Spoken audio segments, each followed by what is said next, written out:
Hey guys, it's Rick and Mike from Heirloom. Today we have a hot topic. It is election time, election year, and we get questions all year long about this. So we are going to do a video on it and give you some data behind why we're saying what we're saying. So in general, election years get really, really noisy, and there's a lot of doom and gloom. And oh my God, this is obviously the right thing to do or not. And the data shows pretty convincingly it doesn't really matter. In fact, going back to 1933, whether it was a Democrat or Republican in office, the market has trended up.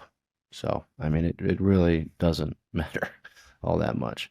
In fact, a great example of, back in 2016, we thought Hillary was going to win, right? This is in Mike's newsletter. Hope you guys are reading. That's a great example. But, Hillary was going to win, and then closer to midnight, it looked like Trump might pull it out, and literally, I mean, we both remember 2016 sitting on our couch. The futures market, if the market opened like right then, it would have been down 5% on the news that Trump was going to win. And then we literally closed the next day. The market was in the green.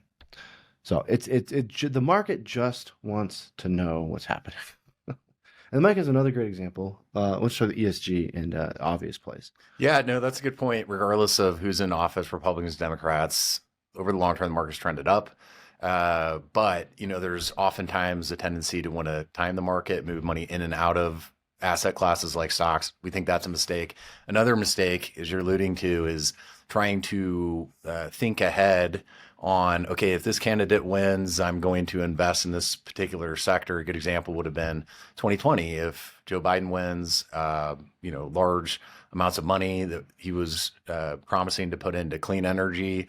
Had you invested in clean energy then, thinking, okay, Biden's going to win and, this is going to be a profitable investment, how would you have done? We looked at this, and then November 1st of 2020, so before he actually won the election, had you invested in the largest clean energy ETF, ICLN, you would, through the end of 2023, have lost about 25% of your money. The S&P 500 large cap index was up 45% over that same time period. And so trying to get cute with how you're going to position your portfolio based on, one, what candidate you think you will win. There's no way that we know that in advance with a high degree of certainty. And then two, even if you did know which candidate was going to win, trying to position your portfolio into areas that you think might benefit from that. You got to get a couple things right. And more often than not, we think just making good long-term investments, regardless of who's in office, is the right way to go. Yeah. Election years do get noisy, though, and it gets a little choppy. Some data around the 12 months following the primaries. So you get the primary pop, we call it. So basically 11.3% return in the 12 months after the primaries are decided. So we get our candidates, boom. Compared to like a 5% in similar years without a primary. So you're going to have a little bit of, kind of meandering, if you will. I think that's important to acknowledge, is that during election years, usually leading up to the primaries, you have muted but positive returns. Following the primaries is usually when you see a liftoff. Still, I don't think that that's something that would lead me to the conclusion that we should substantially do something different with portfolios. It's just, that's what tends to happen. Yeah. Also is, and why we get the question, I'm sure, is just people get a little bit nervous around election years and lead up to the election day. The amount of money that flows into money markets is like insane. It's insane. So basically people go to cash or money markets, and the year after they go back to equity markets.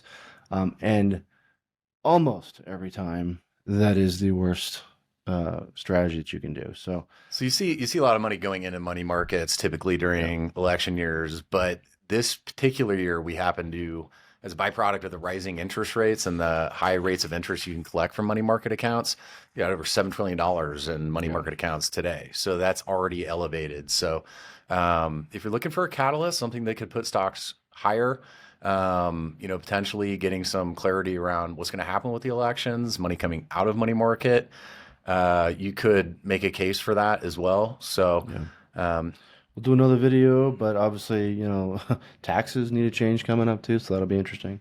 But that won't change till 26. We'll start talking about that in 25. But another video to come on that. But as Mike says, vote with your ballot and not with your portfolio, and you'll be okay.